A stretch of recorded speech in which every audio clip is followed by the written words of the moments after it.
नमस्कार, AB star news देख रहे हैं आप और देश लाइव में मैं हूं आपके साथ सोहन सिंह। देश लाइव में सबसे पहले बात करेंगे आरबीआई के फैसले की। दरअसल आरबीआई ने रेपो रेट बढ़ाने का फैसला किया है। एक महीने में दूसरी बार आरबीआई ने यह फैसला किया है। 0.50% रेपो रेट में इजाफा किया गया है। तो कई सालों की उच्च स्तर पर पहुंची महंगाई की वजह से रिजर्व बैंक ने बुधवार को एक बार फिर से रेपो रेट बढ़ाने का ऐलान कर दिया। अब रेपो रेट 0.50% बढ़कर 4.90% हो गया है। ये करीब एक महीने के अंतराल में रेपो रेट में लगातार दूसरी बढ़ोतरी है। रिजर्व बैंक के गवर्नर शक्तिकांत दास ने मौद्रिक नीति समिति की जून बैठक के बाद रेपो रेट बढ़ाए जाने की जानकारी दी। रिजर्व बैंक की मौद्रिक नीति समिति की 3 दिनों की बैठक सोमवार से चल रही थी, जो बुधवार को संपन्न हुई। ये इस फाइनेंशियल ईयर में आरबीआई एमपीसी की तीसरी बैठक थी। बैठक में समिति के 5 सदस्यों ने गवर्नर दास की अगुवाई में महंगाई और इकोनॉमिक ग्रोथ की वास्तुस्थिति पर विचार विमर्श किया। बेकाबू महंगाई को देखते हुए समिति के सदस्य इस बात पर सहमत हुए कि फिलहाल रेपो रेट बढ़ाने के अलावा और कोई विकल्प नहीं है। इससे पहले आरबीआई ने लंबे अंतराल के बाद पिछले महीने अचानक रेपो रेट बढ़ाने का ऐलान कर दिया था। गवर्नर दास ने अचानक हुई आपात बैठक के बाद एक प्रेस कॉन्फ्रेंस में बताया था कि रेपो रेट को 0.40% बढ़ाने का फैसला लिया गया है। उन्होंने कहा था कि सेंट्रल बैंक की मौद्रिक नीति समिति ने इकोनॉमी के हालात पर चर्चा करने के लिए आपात बैठक की। उस बैठक में भी एमपीसी के सदस्यों ने एकमत से रेपो रेट को 0.40% बढ़ाने का फैसला लिया था। इसके अलावा आरबीआई ने मई में रेपो रेट के साथ ही कैश रिजर्व रेशियो तक बढ़ाने का फैसला किया था। और अब जो रेपो रेट में इजाफा किया है, इसका सीधा असर लोन पर पड़ेगा, यानी कि लोन महंगा होगा, ईएमआई महंगी होगी, यानी कि लोगों पर महंगाई का एक और बोझ पड़ता हुआ नजर आ रहा है। सरकारी आंकड़ों पर नजर डालें तो अप्रैल 2022 में खुदरा महंगाई की दर 7.8% रही थी, जो मई 2014 के बाद सबसे ज्यादा है। इसी तरह अप्रैल में थोक महंगाई की दर बढ़कर 15.08% पर पहुंच गई थी, जो दिसंबर 1998 के बाद सबसे ज्यादा है। अप्रैल महीने में रिकॉर्ड महंगाई के लिए फूड एंड फ्यूल इंफ्लेशन जिम्मेदार रहे थे। फूड इंफ्लेशन की बात करें तो ये मार्च के 7.68% की तुलना में उछलकर अप्रैल में 8.38% पर पहुंच गई थी। अभी मई महीने की महंगाई के आंकड़े जारी नहीं हुए हैं। हालांकि बीते दिनों टमाटर के भाव जिस तरह से बढ़े हैं, महंगाई की दर तेज ही रहने का अनुमान जताया जा रहा है। दूसरी ओर सरकार ने पेट्रोल और डीजल पर टैक्स कम करने, क्रूड, सोयाबीन और सनफ्लावर ऑयल पर आयात शुल्क हटाने और विमानन ईंधन की कीमत नीचे लाने जैसे कुछ उपाय जरूर किए हैं। इन कोशिशों से महंगाई कुछ कम जरूर हो सकती है, लेकिन जिस तरह से अब रेपो रेट बढ़ाया गया है, 0.50% का इजाफा किया गया है, साफ है कि फिलहाल कोई विकल्प नजर नहीं आ रहा था। 3 दिनों तक ये बैठक चली थी और इस बैठक में सभी लोग इस बात पर सहमत हुए कि फिलहाल रेपो रेट बढ़ाने के अलावा कोई और दूसरा विकल्प नहीं है। और करीब एक महीने में दूसरी बार रेपो रेट में इजाफा किया गया है। इससे पहले 0.40% का इजाफा किया गया था और अब एक बार फिर से 0.50% का इजाफा किया गया है।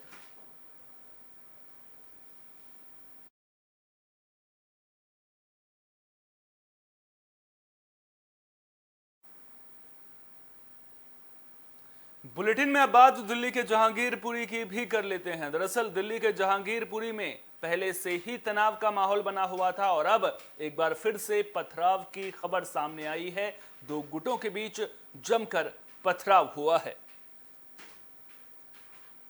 तो दिल्ली के जहांगीरपुरी में मंगलवार रात 2 गुटों के बीच पथराव की घटना से इलाके में दहशत फैल गई। घटना जहांगीरपुरी के आई ब्लॉक में हुई। यहां पहले से ही हिंसा के बाद तनाव बना हुआ है।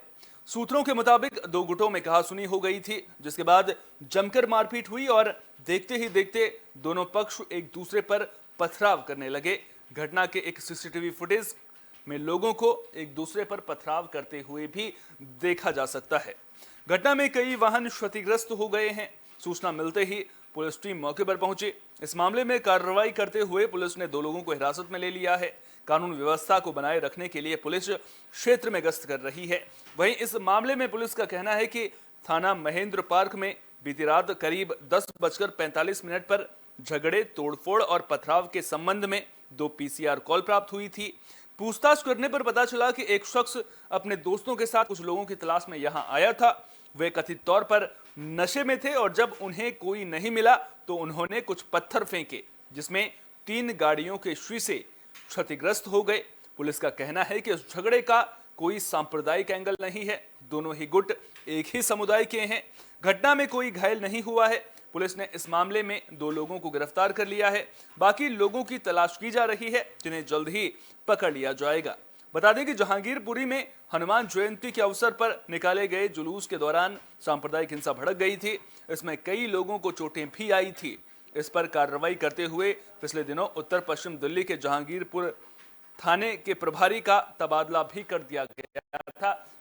लेकिन जो ये नया मामला है, इसमें सांप्रदायिक एंगल बिल्कुल भी सामने नहीं आया है। पथराव की घटना जरूर हुई है, जिसके बाद तनाव जरूर देखने को मिल रहा है।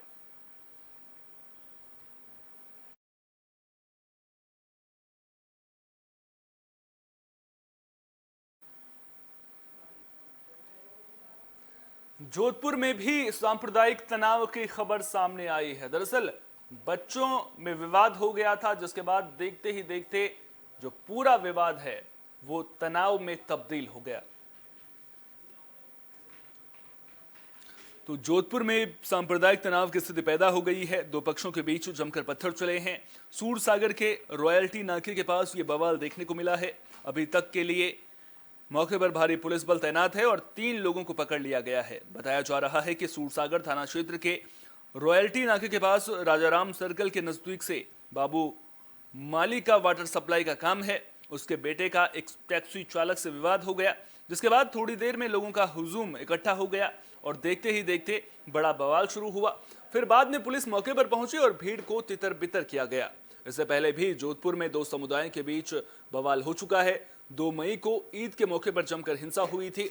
दरअसल ईद और परशुराम जयंती एक साथ मनाई जा रही थी और परशुराम जयंती के मौके पर रैली निकाली गई थी।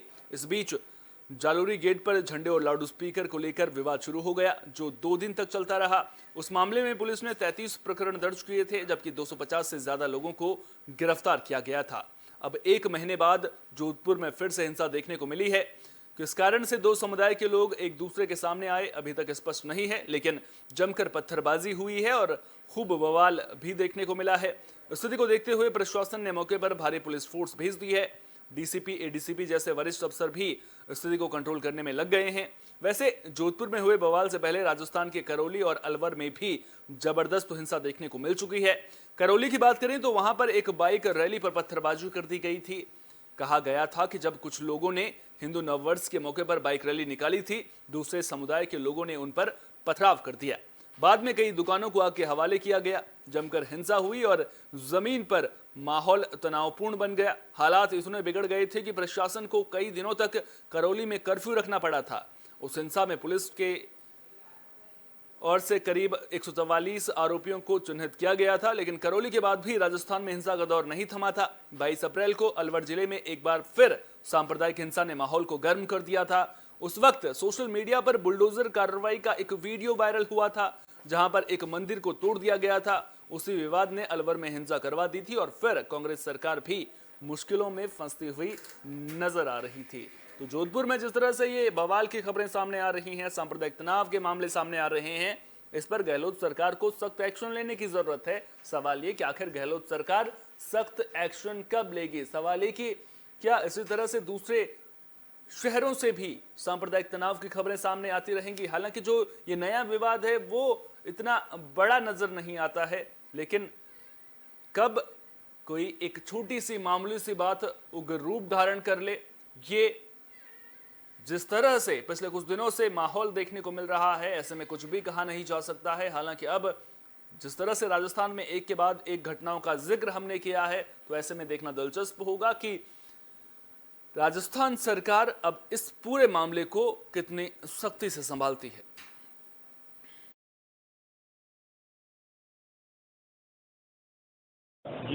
ये यहाँ पर क्या है कि हमको 8 साढ़े 8 बजे के आसपास कुछ लड़के आपस में झगड़ा कर रहे थे। उनको बीच बचाव करने की दृष्टि से या आसपास क्यूरियोसिटी की वजह से कुछ 2 लड़के जो है वो उनके बीच में गए, तो उनके साथ भी मारपीट हो गई और जो है इस तरीके से मामला हुआ। घटना जो है वो पूरी सीसीटीवी में कैद है। जो भी पक्ष है जो अभी एफआईआर देंगे, एफआईआर दर्ज हो जाएगी, दर्ज होने के बाद कार्रवाई हो जाएगी, जिसकी भी गलती उसके खिलाफ कार्रवाई। दो समुदायों के बीच रह सकते, ये तो लड़के लड़के अब वो पर्टिकुलर समुदाय आपस में लड़ रहे थे, उसके बीच में एक दूसरे समुदाय का लड़का गया, मतलब मुस्लिम लड़कों की आपस में लड़ाई हो रही थी और हिंदू समुदाय का एक लड़का बीच में गया, तो इट वॉज नॉट समुदाय पर से, ये तो लड़कों लड़कों के बीच में लड़ाई हुई, जिसको अगर समुदाय की दृष्टि से अब देखना उचित नहीं होगा, पर सेंसिटिविटी को देखते हुए जो अपना रिस्पॉन्स है वो मैक्सिमम सेंसिटिविटी अकॉर्डिंग। बुलेटिन में बात कोरोना की भी कर लेते हैं। दरअसल कोरोना के मामलों में एक बार फिर से उछाल देखने को मिला है। पिछले 24 घंटे की बात करें तो कोरोना के मामले 5000 से ज्यादा सामने आए हैं, लिहाजा चिंताएं बढ़ना लाजमी है। तो कोरोना के बढ़ते मामलों ने स्वास्थ्य विभाग की फिर से चिंता बढ़ा दी है। केंद्रीय स्वास्थ्य मंत्रालय के मुताबिक पिछले 24 घंटे में देश में 5233 नए मरीज सामने आए हैं, जबकि एक दिन पहले 3741 मामले दर्ज किए गए थे। यानी कोरोना के मरीजों में एक दिन में करीब 40% का इजाफा दर्ज किया गया है। एक दिन में इतने मरीज कई महीनों बाद दर्ज किए गए हैं। इसके साथ ही एक्टिव मरीजों की संख्या में भी भारी इजाफा देखने को मिला है। अब देश में 28,857 कोरोना के एक्टिव मरीज हैं। स्वास्थ्य मंत्रालय के मुताबिक पिछले 24 घंटे में 3,345 लोग कोरोना से ठीक हुए हैं और 7 लोगों की मौत हुई है। इसके साथ ही देश में कोरोना से होने वाली कुल मौतों की संख्या 5,24,715 पहुंच गई है। कोरोना के आंकड़ों को देखें तो इस महीने की शुरुआत से ही कोरोना ने रफ्तार पकड़ ली है। 1 जून से 7 जून तक हर दिन 4,000 के आसपास मामले दर्ज किए गए, जबकि सप्ताह खत्म होते ही 5,000 से ज्यादा मामले सामने आ गए हैं। आंकड़ों को देखें तो 1 जून को 2,745, 2 जून को 3,712, 3 जून को 4,041, 4 जून को 3,962, 5 जून को 4,270, 6 जून को 4,518 और 7 जून को 3,741 मामले दर्ज किए गए थे। वहीं अब 5,233 मामले दर्ज किए गए हैं। यानी कि कोरोना एक बार फिर से रफ्तार पकड़ता हुआ नजर आ रहा है। लेकिन अच्छी बात यह है कि वैक्सीनेशन अभियान भी जोर शोर से चल रहा है और जो आंकड़े सामने आ रहे हैं उसमें एक बात जो निकलकर सामने आ रही है वो ये कि मृतकों का आंकड़ा उस रफ्तार के साथ आगे बढ़ता हुआ नजर नहीं आ रहा है जैसे पहले बढ़ता हुआ नजर आ रहा था। यानी कि कोरोना वैक्सीन की वजह से जो कोरोना की मारक क्षमता है वो बेहद कम हो गई है। डराने वाले मामले अभी जरूर सामने नहीं आ रहे हैं, लेकिन इसका मतलब ये नहीं है कि हम लापरवाही बरतें। कोरोना गाइडलाइंस का पालन कीजिए। अगर आप भीड़भाड़ वाली जगहों पर जा रहे हैं तो फिर ये सुनिश्चित कर लीजिए कि आपके चेहरे पर मास्क लगा हो।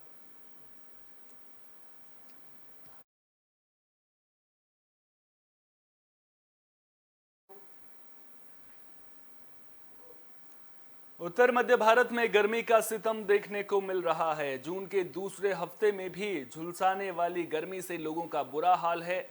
दिल्ली हो या फिर देहरादून या फिर मसूरी, हर जगह तपती गर्मी लोगों को परेशान कर रही है। तो देश के बड़े हिस्से में जून के दूसरे हफ्ते में भी झुलसाने वाली गर्मी पड़ रही है। उत्तर भारत में पहाड़ों से लेकर मैदानों तक और मध्य भारत में लू से बुरा हाल है। मौसम विभाग की माने तो पश्चिमी विक्षोभ सक्रिय होने से 11 जून से थोड़ी राहत मिलेगी। पूरी राहत के लिए मानसून की झमाझम बरसात का इंतजार करना पड़ेगा। दिल्ली एनसीआर के कुछ क्षेत्रों में पारा 45 डिग्री पार कर रहा है, इसलिए मौसम विभाग ने येलो अलर्ट जारी कर दिया है। इसका मतलब ये है कि जरूरी होने पर ही घरों से बाहर निकलें और निकलें तो फिर लू से बचाव के इंतजाम जरूर कर लें। आईएमडी के वैज्ञानिकों के मुताबिक दिल्ली में अगले कुछ दिनों तक अधिकतम तापमान 44 से 46 डिग्री तक रहेगा। नया पश्चिमी विक्षोभ शनिवार रविवार को कुछ राहत बरसा सकता है। उत्तराखंड में भी पहाड़ों की रानी मसूरी में गर्मी से बुरा हाल है। हरिद्वार में मंगलवार को 42.5 डिग्री तापमान रिकॉर्ड किया गया। वहीं देहरादून में पारा 40.2 डिग्री तक पहुंच गया है, तो मसूरी में अधिकतम तापमान 27.2 डिग्री रहा। दिन के तापमान में बढ़ोतरी के चलते माल रोड और अन्य पर्यटक स्थलों में कम संख्या में पर्यटक घूमते नजर आ रहे हैं। मसूरी में 12 या 13 जून को हल्की बारिश हो सकती है, लेकिन बड़ी राहत की संभावना कम ही है। शिमला की बात करें तो शिमला में 3 साल बाद मंगलवार सबसे गर्म दिन रिकॉर्ड हुआ। वर्ष 2019 सबसे अधिकतम तापमान 30.5 डिग्री दर्ज हुआ था, जबकि मंगलवार को 29.4 डिग्री दर्ज हुआ। उधर देश को तर करने और प्यास बुझाने वाला दक्षिण पश्चिम मानसून धीमे धीमे बढ़ रहा है। ये बीते 6 दिनों से स्थिर था, अभी ये कोंकण से कुछ दूर है। अगले 2 दिनों में ये मुंबई पहुंच सकता है।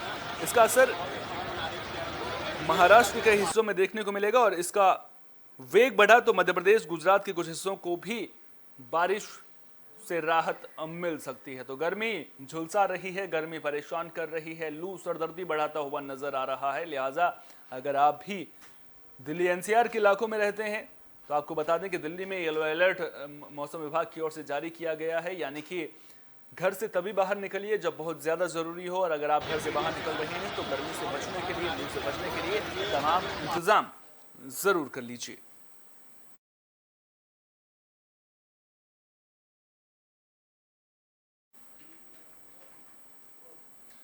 बुलेटिन के आखिर में हम बात लखनऊ की एक ऐसी खबर की करेंगे जो किसी के भी दिल को झकझोर कर रख देगी। जरा खुद सोचिए, एक बच्चा जिसे पबजी गेम की लत लगी हो, क्या वो गेम के लिए अपनी मां का भी कत्ल कर सकता है? दरअसल ऐसा ही एक मामला लखनऊ से सामने आया है, जहां एक बच्चे ने पबजी गेम के लिए अपनी मां को गोली मार दी। तो लखनऊ में नाबालिग लड़के ने मां को मौत के घाट उतार दिया क्योंकि मां पबजी गेम खेलने से मना करती थी। यमुनापुरम कॉलोनी में मंगलवार रात पुलिस कंट्रोल रूम में एक फोन किया गया था कि पड़ोस के घर से तेज बदबू आ रही है और कुछ गड़बड़ी की आशंका है। रात के वक्त ही पुलिस इस मकान में पहुंचती है तो घर में एक नाबालिग भाई बहन मिलते हैं, लेकिन जब अंदर के बेडरूम का दरवाजा खोला जाता है तो सब सन्न रह जाते हैं। कमरे के अंदर एक महिला की लाश देखकर पुलिस चौंक जाती है। लाश इन दोनों बच्चों की मां की थी। मामला हत्या का था, लेकिन इस हत्या के पीछे की कहानी ऐसी है जो देश के हर माता पिता के होश उड़ा देगी। मोबाइल गेमिंग की लत ने एक बेटे को अपनी मां का हत्यारा बना दिया। कातिल बेटा 2 दिन तक मां की लाश के साथ घर में रहा था। यकीन करना मुश्किल है कि मोबाइल गेमिंग की लत से मजबूर बेटे ने मां की ही जान ले ली, लेकिन लखनऊ पुलिस का दावा है कि उसने हत्या का यह केस चंद घंटों में ही सुलझा लिया है और उसके मुताबिक हत्या की यह थ्योरी 100% सही है। आरोपी नाबालिग ने पुलिस के सामने कबूला है कि उसकी मां उसे मोबाइल पर पबजी गेम खेलने पर रोकती थी। इससे खफा होकर उसने रविवार की आधी रात को पिता की लाइसेंसी पिस्टल से मां के सिर पर गोली मार दी। मां की मौत के बाद उसने शव को कमरे में बंद कर दिया और छोटी बहन को धमकाकर दूसरे कमरे में बंद कर दिया और पूरे 2 दिनों तक मां के शव के साथ इसी घर में बंद रहा। पुलिस जब इस मकान में दाखिल हुई तो हवा में दुर्गंध और खुशबू का मिलाजुला भभका था। शव से जब बदबू आने लगी तो इसे छिपाने के लिए आरोपी बेटे ने घर में रूम फ्रेशनर का छिड़काव किया। इसके बावजूद पड़ोसियों तक शव की बदबू पहुंच गई और इसी से इस मामले का खुलासा हुआ। लड़के के पिता सेना में हैं और बंगाल में तैनात हैं। इस घर में मां और दोनों बच्चे अकेले ही रहते थे। पिता ने लाइसेंसी रिवॉल्वर घर में ही छोड़ी हुई थी। वो ये नहीं सोच पाए कि ये रिवॉल्वर उनका घर भी उजाड़ सकती है, लेकिन हुआ ठीक यही। गुस्से से भरे नाबालिग बेटे के हाथ लगी पिस्तौल ने एक हंसता खेलता घर बर्बाद कर दिया।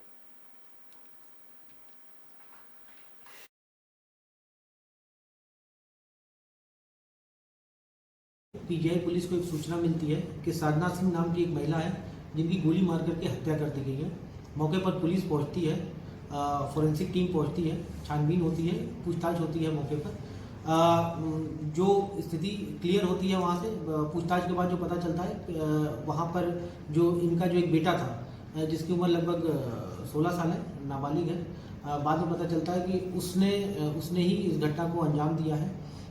कैसे मारा उसने और क्यों मारा, क्या वजह रही? जो अभी जो प्रिलिमिनरी जो इन्वेस्टिगेशन है, हमारी जो पूछताछ, उससे पता चला है कि ये लड़का जो है ये पबजी गेम का ये एडिक्ट था और इसकी माँ इसको गेम खेलने से रोकती थी, जिससे क्षुब्ध होकर के इसने इस घटना को अंजाम दिया है। इसने अपने फादर की लाइसेंसी पिस्टल थी जिससे इस घटना को अंजाम दिया है। सैटरडे/संडे नाइट को लगभग 3 बजे के आसपास इसने इस घटना को अंजाम दिया। 2 दिन तक ये उसी घर में अपनी सिस्टर के साथ रहा। इस घटना से जुड़ा भावुक पहलू तो हम सबके सामने है कि एक बेटे ने गेम के लिए, पबजी गेम के लिए जो मोबाइल पर खेला जाता है, उसके लिए अपनी मां को मौत के घाट उतार दिया। लेकिन इस घटना से जुड़े दूसरे पहलुओं के बारे में भी बात करना बेहद जरूरी है। सबसे बड़ा सवाल ये कि आखिर इस बच्चे के मन में इतना गुस्सा कैसे भर गया कि उसने अपनी मां को तक नहीं बख्शा, वो भी एक मोबाइल गेम के लिए। सवाल ये भी कि जो ये मानसिकता नई जनरेशन में, हम ये नहीं कह रहे हैं कि सभी बच्चे खराब हैं, सभी बच्चे इस तरह की वारदातों को अंजाम दे सकते हैं, लेकिन जो सोच है, क्या पबजी गेम इतना ज्यादा जरूरी हो गया था कि वो अपनी मां को भी मौत के घाट उतार सकता था? सवाल गेमिंग एप्स को लेकर के भी खड़े होते हैं कि आखिर इन गेमिंग एप्स में ऐसा क्या है जो बच्चे इतने इसमें घुल मिल जा रहे हैं और ऐसी वारदातों को अंजाम देने से भी नहीं हिचक रहे हैं। इन सब बातों पर चर्चा होनी बेहद जरूरी है। फिलहाल के लिए देश लाइव में इतना ही। देश दुनिया की तमाम अहम खबरों के लिए बने रहिए AB स्टार न्यूज के साथ, क्योंकि यहां पर खबरों का सिलसिला कभी नहीं थमता।